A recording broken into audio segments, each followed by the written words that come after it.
Assalamualaikum warahmatullahi wabarakatuh. Alhamdulillahirabbil alamin. Segala puji bagi Allah Subhanahu wa taala yang telah melimpahkan banyak nikmat sehingga pada kesempatan kali ini kita masih bisa diberikan kesehatan sehingga kita bisa mengikuti pembelajaran seperti biasanya.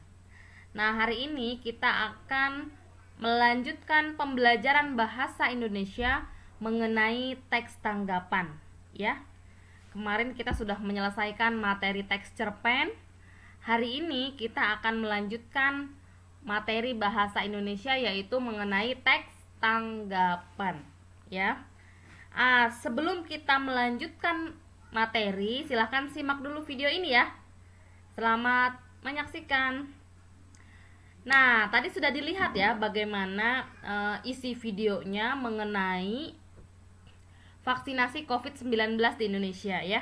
Ada yang setuju, ada yang tidak setuju, ada yang pro dan ada yang kontra. Nah, ketika ada permasalahan, kemudian ada pendapat, ada yang menanggapi setuju dan tidak setuju, itu salah satu contoh dari tanggapan ya.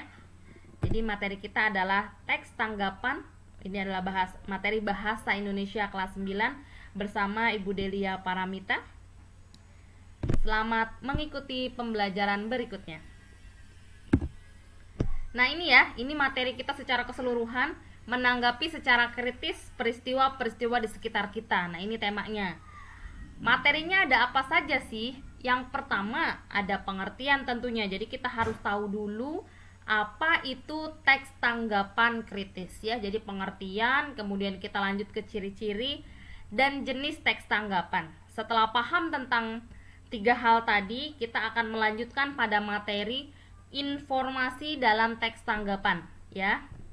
Setelah ini sudah paham, kita akan melanjutkan materi yang ketiga yaitu simpulan isi teks tanggapan. Setelah itu ke struktur dan kebahasaan teks tanggapan. Terakhir, pengungkapan kritik, sanggahan, atau pujian dalam bentuk teks tanggapan.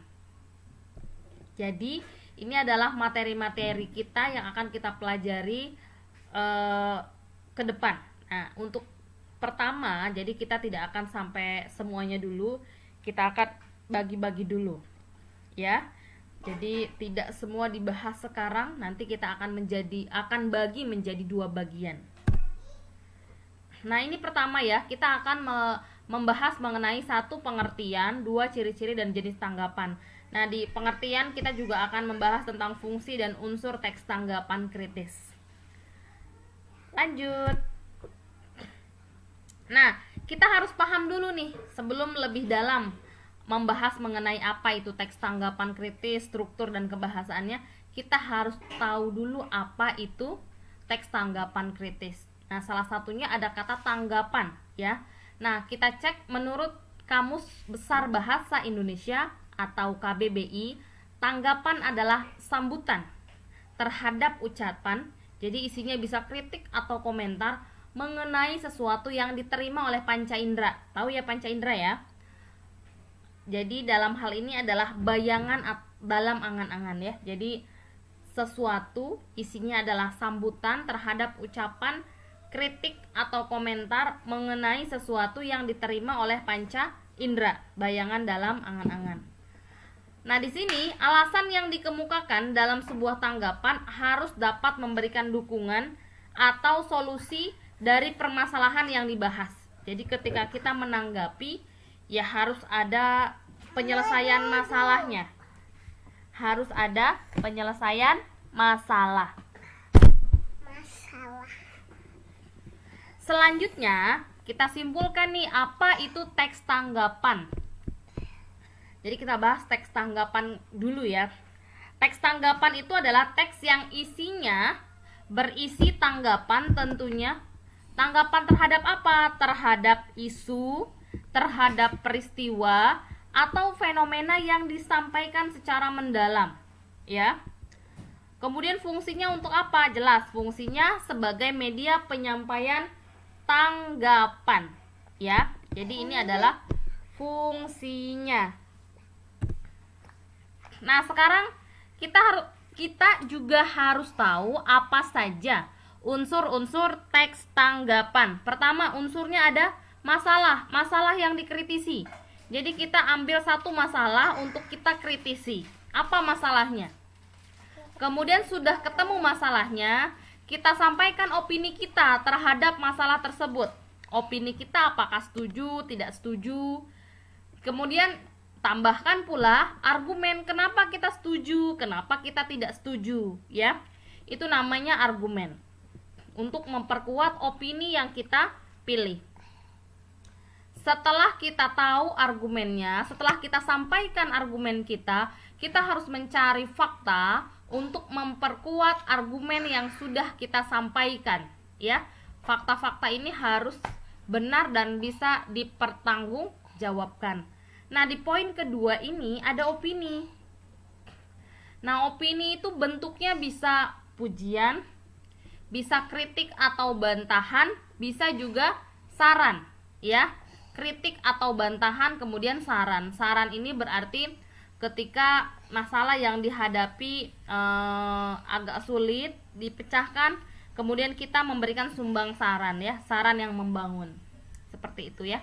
Jadi ini unsur-unsur yang ada dalam teks tanggapan. Ada 4.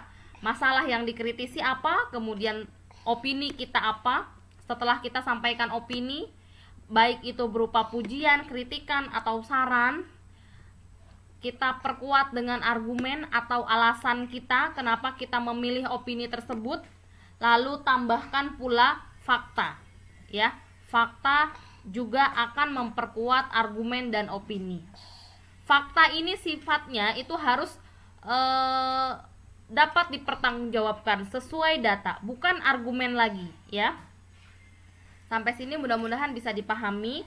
Kita akan melanjutkan ke ini, ciri-ciri teks tanggapan kritis atau teks tanggapan pada umumnya, ya. Nah, cirinya itu ada 3. Pertama, memiliki struktur.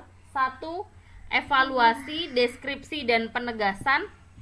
Kemudian isinya adalah tanggapan. Tanggapan mengenai apa? Mengenai suatu fenomena yang terjadi di lingkungan sekitar beserta fakta dan alasan yang menguatkan. Tadi di unsur-unsur sudah kita bahas. Ada fakta, ada alasan. Alasan ini berarti argumen. Gini, ya. Jadi ciri-cirinya apa? Isinya adalah tanggapan terhadap satu fenomena, ya. Satu fenomena yang terjadi di lingkungan. Nah, yang ditanggapi juga bukan hanya fenomena, ini fenomena secara umum, bisa juga isu, ya, atau hal yang lain, gitu. Berikutnya adalah jenis-jenis teks tanggapan. Nah, kita akan belajar jenis-jenis teks tanggapan. Yang pertama ada teks tanggapan deskriptif. Kemudian yang kedua teks tanggapan kritis. Teks tanggapan deskriptif itu adalah teks tanggapan yang merupakan teks isinya kritikan, sanggahan, saran atau pujian yang bersifat deskripsi. Kemudian yang kedua, teks tanggapan kritis. Kalau tadi deskriptif, kalau yang ini kritis. Teks tanggapan kritis adalah karangan berisi tanggapan kritis terhadap satu masalah. Ya, jadi ada masalah yang kemudian kita kritisi. Itu namanya teks tanggapan kritis.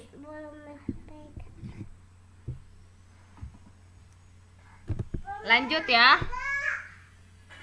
Informasi dalam teks tanggapan kritis, ya. Informasi penting dalam teks tanggapan. Kemudian kita juga akan belajar jenis kalimat yang ada dalam teks tanggapan. Nah, ini informasi pentingnya. Informasi penting yang ada dalam teks tanggapan itu artinya adalah pokok-pokok penting yang terdapat dalam teks tanggapan. Pokok-pokok ini, pokok-pokok isi informasi merupakan hal-hal yang penting. Diulangi, ya, pokok-pokok isi informasi merupakan hal-hal penting yang terdapat di dalam sebuah teks atau bacaan yang menjadi adalah informasi penting. Informasi penting dalam teks tanggapan artinya adalah pokok-pokok penting yang terdapat dalam teks tanggapan. Nah, pokok-pokok isi informasi merupakan hal-hal penting yang terdapat dalam satu teks tanggapan atau teks bacaan yang menjadi inti informasi. Jadi informasi penting itu artinya inti informasi yang ada dalam teks tanggapan. Nah, jenis-jenis kalimat tanggapan ada isinya. Ada kalimat kritik, ada kalimat pujian, ada kalimat sanggahan, ada kalimat penolakan, dan ada kalimat persetujuan, ya. Kritik berarti kita memberikan kritik terhadap satu isu atau permasalahan atau fenomena yang sudah kita pilih atau sudah kita tentukan. Kita berikan kritik. Kekurangannya apa gitu ya. Kemudian pujian. Kita memberikan pujian, ya. Artinya kita memberikan penilaian yang bagus terhadap isu yang sudah kita pilih. Artinya ketika kita memberikan pujian berarti kita setuju. Kemudian ada sanggahan. Sanggahan atau penolakan. Nah, sanggahan atau penolakan ini berarti kita tidak setuju, ya. Kemudian ada kalimat persetujuan, ya. Menyetujui isu yang sudah kita pilih, masalah yang sudah kita pilih, atau fenomena yang sudah kita pilih, ya. Nah, ini ya, sampai sini materi teks tanggapan bagian pertama. Sampai jumpa di materi teks tanggapan berikutnya. Mudah-mudahan bermanfaat. Assalamualaikum warahmatullahi wabarakatuh.